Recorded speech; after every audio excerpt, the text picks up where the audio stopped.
बिगड़ा जो इंसान, नीति का बिगड़ा जो इंसान, समाज में उसके मिले कबो न सम्मान। जेकर नेत बिगड़ी गई ओ कर लोक बिगड़ी गए, बिगड़ा यवर पर लो।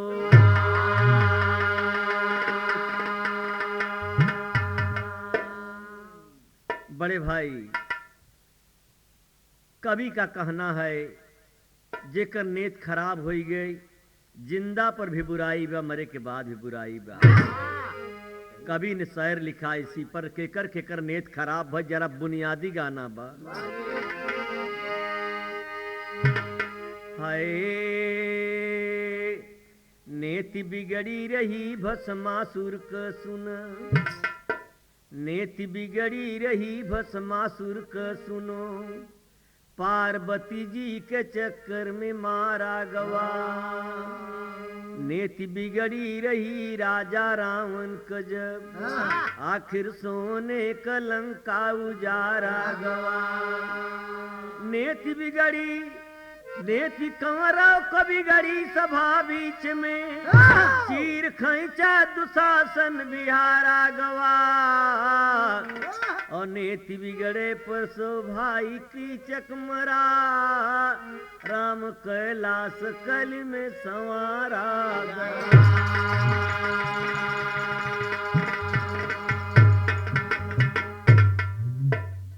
बड़े भाई, ऐसे ऐसे आदमियों के जब नेत बिगड़ गई तो आप देखिए आगे होत का बा। यही वजह दास विनती करता इस बिरहा में, बिरहा में कि कम से कम तो कुछ जिन कर इंसान का दर्जा पाए, अपन नेत तो संभाल के रह। देखिए तर्ज का नमूना बा दादा। सबके आंखों में पर्दा है लेकिन तेरी आंखों में पर्दा नहीं है।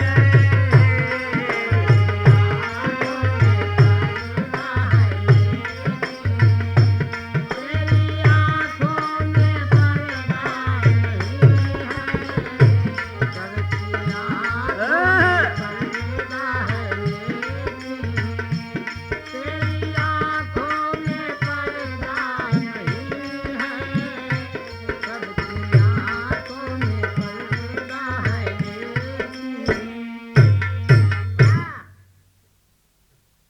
ये गीत से ही पता चलत है कि आदमी की आंखें में पर्दा बा, नजर में पर्दा बा, लेकिन दातार सब तो देख रहा है।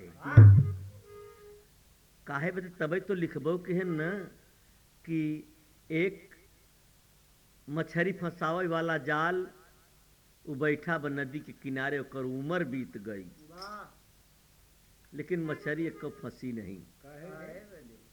देखने वाला चालाक था, बोला एक बैठा मछेरा नदिया किनारे, यूं बैठा उम्र भर रहेगा। क्यों? उसके कांटों में चारा नहीं है, इसलिए मछली फंसती नहीं है। इसके कांटों में चारा नहीं है, इसलिए मछली फंसती नहीं है। उसके कांटों में चारा नहीं है, इसलिए मछली फंसती नहीं है। उसके कांटों में चारा नहीं है। इसी पर ये तर्ज यह बदेगावता दास कि जिसके बुद्धि में चारा नहीं बा, इसलिए वो जिंदगी में राम को पा नहीं सकता। तो इसी पर नमूना बा तर्ज का कि नेति बिगड़े पर कोई बचान, नेति आपन सुधार समान।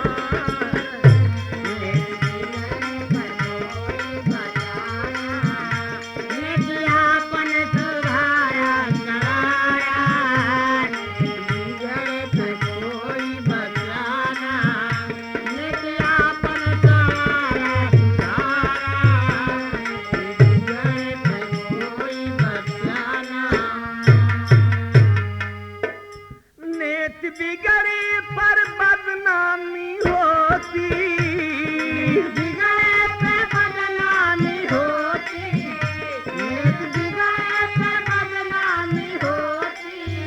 उसके ऊपर सब अंगुली उठाते। कोई आदमी गलत काम करके जाता, मुहे पर कोई नहीं कहता, सुनने वाले बड़े भैया, लेकिन यारे सब कहतीन, अंगुरी दिखाती कि वाह चला जाता, रात की है डकैती डारता। अरे हाँ हाँ, वह जाता रात की दरवाजा तोड़त रहा। हाँ हाँ, वह ये फलनिया के बिटिया के लेके भगा रहा। ये बदनामी मामूली बदनामी नहीं है। नेति खोरन के होई न बरकत, नेतिदार भैया दिल से बिचारा।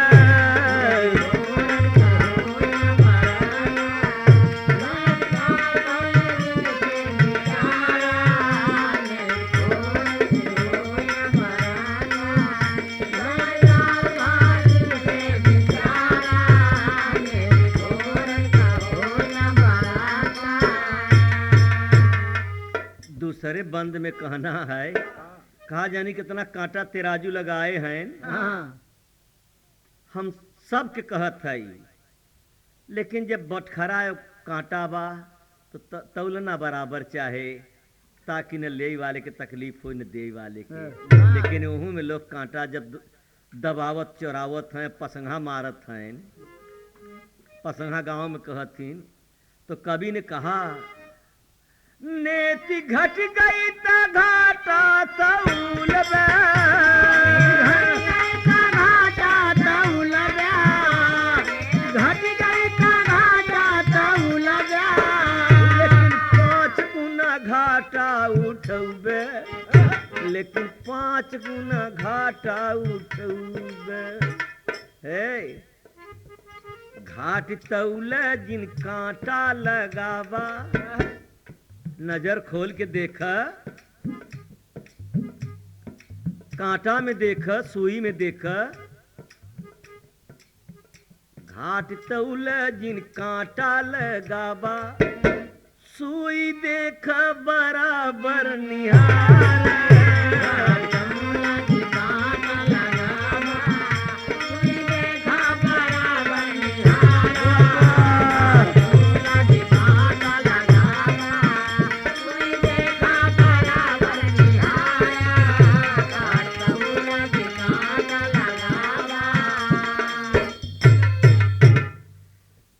बड़ी ऊंची बात तहिया पर ही फंसता मेरे दोस्तों, कि जब आदमी गलत काम करे लागत है तो ओके सजा पहले मिलत है। कैसे? अब केहू के जेबा में हाथ ना आवे लागत, कुछ पैसा चोराई ले ओकर, तो आपन मन पहले 1 से 3 टेम्परेचर गर्म होए लागत। रच किसी के लड़की के ऊपर रच के रुपट्टा छोइले, अपने आप झटका लागे लागत कि हम गलत करते। यही बात तो रही जब रावण सोने और चांदी के खर्राऊ पहिरे वाला और अच्छा रेशमी कपड़ा पहिरे वाला, अच्छा अच्छा खाना पीना पहिरे वाला राजा महाराजा, विद्वान धनवान गुणवान, लेकिन जो न शायद भिखमंगा के भेष बनैस मंदोदरी पूछता, ई तू आज कैसन हो गए है? कहे हम जाते सीता हरण करे। अरे कहे बाप रे बाप, सीता का हरण है भाई कजनी कब होए और चेहरा तुहार अजुए खराब हो गया। इतनी लंबी सजा तू अजुए पाई गए, अब सीता से भेंट नहीं। तो दादा माफ करना, गलती करने के पहले सजा मिलती है। यही पर तो कवि ने लाल जी टेर का बोल दिया, हाय मोह सुंदर गोरा काला होई गवा। कहा जानी कितना के चेहरा बड़ा शौकीन बा, बॉडी अच्छी बा, चेहरा बड़ा लपा लप बा, लेकिन भीतरी दिल काला बा। जब भीतरी का दिल काला बा तो चेहरा भी काला बा। तो कवि ने भाव दिया टेरी में, रामा रामा रामा रामा रामा रामा सुंदर गोरा काला होई गवा।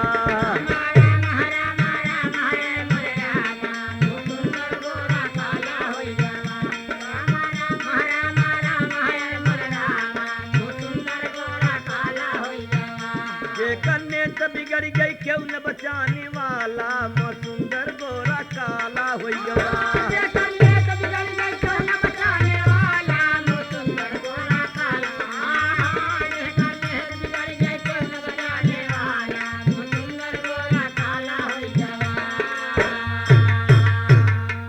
गाना हिया से शुरुआत होता।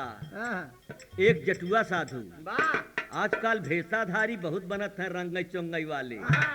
नहाए में 5 मिनट लागत है, कपार रंगई में 5 घंटा लागत है। एक साधु कर बात बताई एक राजा के गवा मकान और दिल्ली के आगे का बात है। सेवा यौ सत्कार के राजा करवाएन खुद जलपान। हाथ दिखाओ राजा लागे साधु देखें धर के ध्यान। वही समय राजा के लड़की निकरी सुंदर जवान।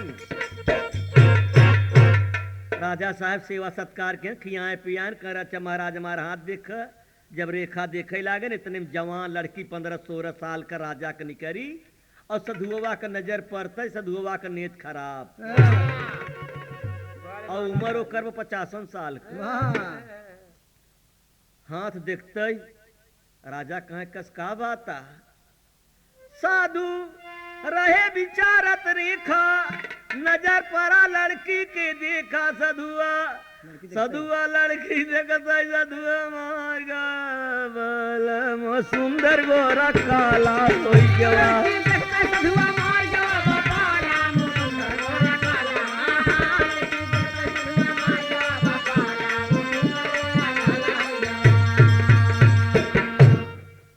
साधु बोला राजन तुम्हारे रेखा में बड़ी खराबी है। कहे तुम्हारे एक सयान लड़की है?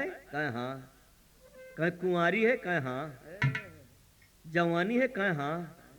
कहे उसी लड़की का हरण होगा तुम्हारा राजपाट सब चला जाएगा, सब पूरा परिवार मारा जाएगा। कहे फिर? कहे कोई न बचेगा। कहे तब का करी महाराज, अब बताओ कैसे बची हम बचे? कहे लड़की की खत्म कर दे, लड़की खत्म कर दो। लड़की नहीं रहेगी तो कोई खराबी नहीं होगी तो, लेकिन लड़की मारोगे तो भूत भवानी बनेगी तो पूरे परिवार की चबाई खाई जाए। कहे तब? कहे इसके मारो न, सोवत रहे चुप्पे से कोई न जाने, बक्सा में भरवाए के जमुना जी में बहवाए दो 4 बजे रात। और सधुआ का सोचता कि जमुना जी में से बहत बहत बहत बहत बहत आए हमारे कुटी के सामने, मंदिर के सामने आए। हम पकड़ के अपन ले चले अपने मंदिर में। राजा सन 17 काटे हमारे। यही व्यक्ति तर्ज बदल गया लाला।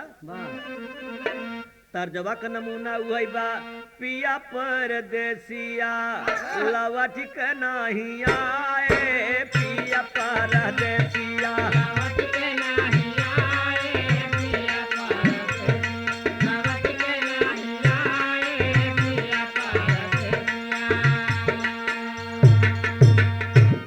कैसे रह जाए दुल्हनी के दुख के जान सकत हो। परदेसी के नार सदा दुखिया और महीना बदलू सकत, लेकिन जब गहन लग जात तब सर्दी जुकाम होया लागत।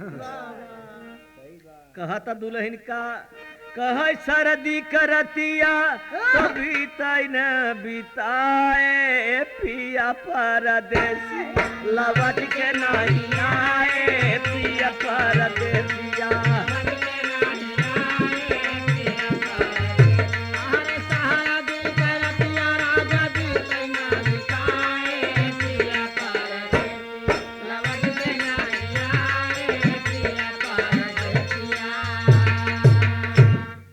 हम कहा बड़े भैया ये तो तर्ज का नमूना रहा, लेकिन सधुआ इसी बोल में राजा से का कहता। साधु बोले राजा जी से बातिया बिचारी। साधु बोले राजा जी से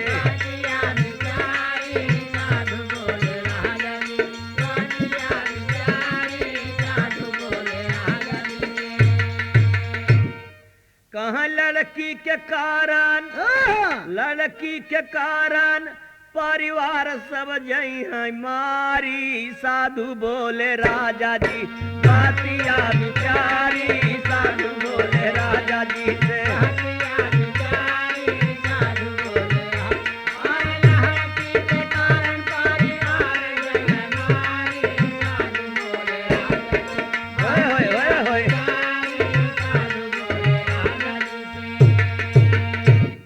साधु बड़ा चालाक रहा। हाँ, साधु इतना चालाक रहा, साधु ही बन नहीं रहा, ठग रहा। हाँ, सबसे बल लागत, ठगे से बल नहीं लागत। सही बात। सुने वाले मित्र, अब सधुआ कहता है राजन, एक बात नोट कर, क्यों पता न पावे। कहे एक बक्सा लम्मा लम्मा बनवाओ, क्यों न पता पावे। और आज रात 3 बजे 4 बजे लड़की के सोते भई, लड़की जाने न पावे, और बक्सा में भरवाई के जमुना जी में बहवाई दे, लड़की चली जाए बहते बहते समुंदर में, न रहे बांस न बजे बांसुरी। राजा साहब सोचन परिवार बचावे के बदे बिटिया के संगे घाट करने पड़ता, करे तो का करे बेचारे। कवि ने कहा भी, और रातों रात राजा साहेब बक्सा बनवाए,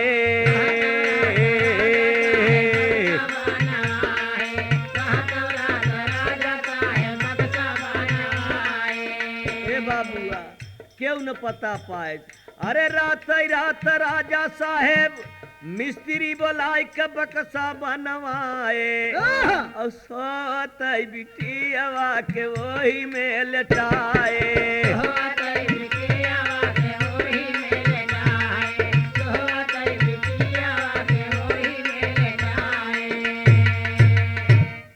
चारी बजे राती लई गए जमुना जी में डारी, साधु बोले राजा जी रातिया बिचारी, साधु बोले राजा जी रातिया बिचारी, साधु बोले अरे 4 बजे रात लई गए जमुना जी में डारी, साधु बोले राजा जी रातिया बिचारी, साधु बोले राजा जी से।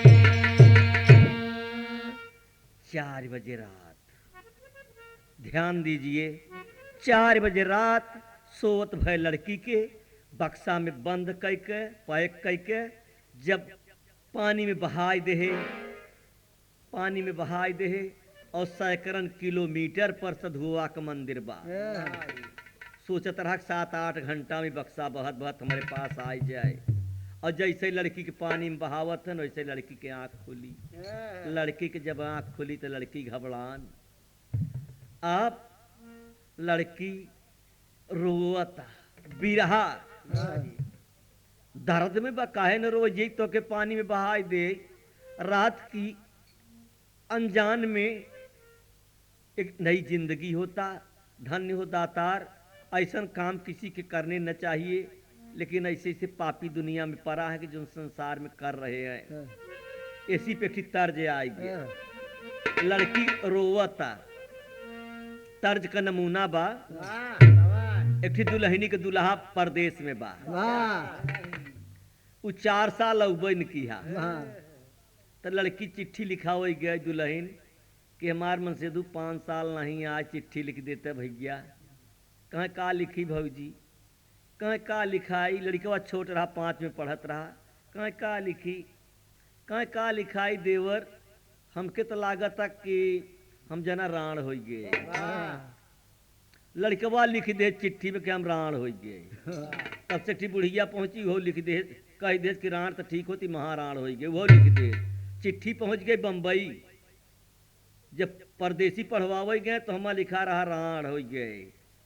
लाग रोवे सब, कहें कसार घरे से खबर कुछ गलत आए, का कहें भाई हमारे मेहरारू राण हो गए। और सब कहें तक जियत है यार, कहें जियत कुल है, लेकिन लिखा तो बा भाई। वह बिना टिकटे राजा चला आए। और यहर ओकर सास बहुत घोंसत रहे, ससुइया तो कम घोंसत रहे, दुल्हनिया का ननदिया ढेर घोंसत रहे। जब दुल्हा के पाए से राजा तो दुल्हा का पाँव पकड़ के दुल्हन रोवता। तर्ज बिरह वाला बा, सपने दुल्हा से दुल्हन कहत का बा, सासू जी के बोलिया साही बाहिले बैले कीन, साही बाहिले बैले कीन, नाना दौक बोलिया सही न जाय मोर राजा जी।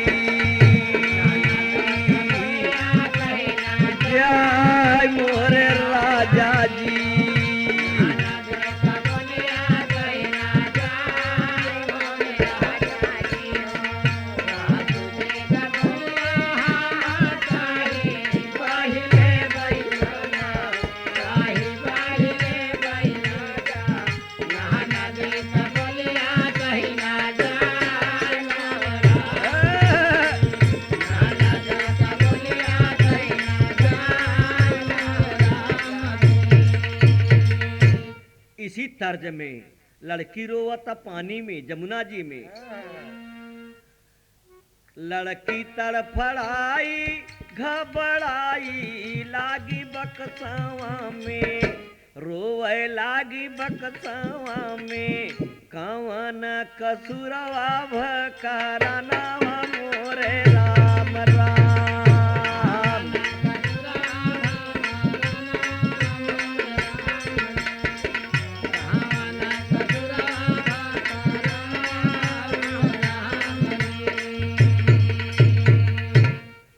लड़की रोवता के भगवान कौन हमसे ऐसा कसूर हो गवा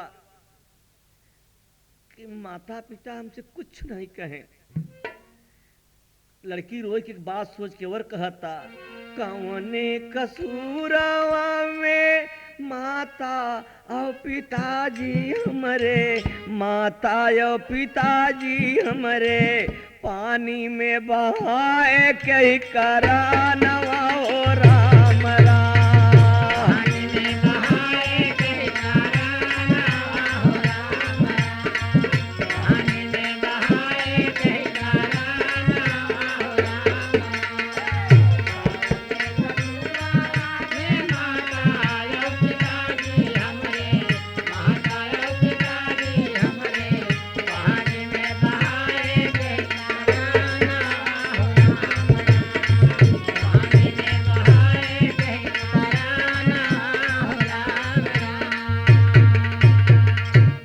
वाले बड़का भैया लड़की एक बात याद की और रोता कि भैया बेदर्दी हमरे दर्द न जान लेनी हो, दर्द न जान लेनी, भौजी न बताई कुछ बयानवा हो राम राम।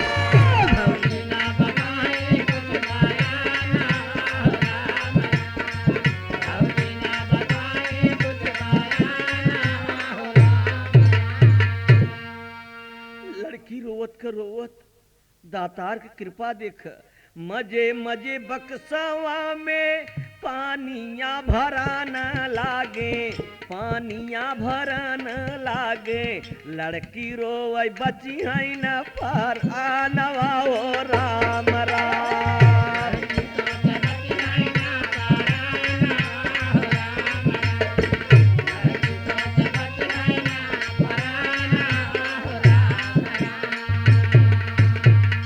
लड़की ज्ञानवान हर आदमी जब तकलीफ में हो तब भगवान का सहारा मांगा करता। लड़की भगवान से अर्ज करता कि हम तो दुनिया से जाते ही मालिक, लेकिन जेके राखे साइया मार सका नहीं कोई। लड़की रोए की बात और कहता, ज्ञानवान लड़की रहली सतगुरु पर ध्यान दई की, रामे राम कर सुमीरा नवा हो राम राम।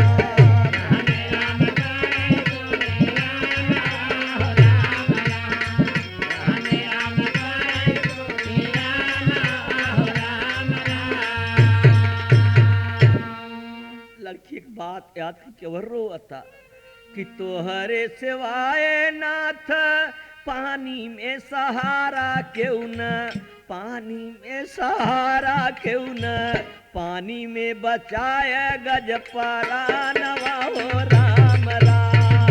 पानी में बचाया गज परानवा हो राम राम, पानी में बचाया गज परानवा हो राम राम।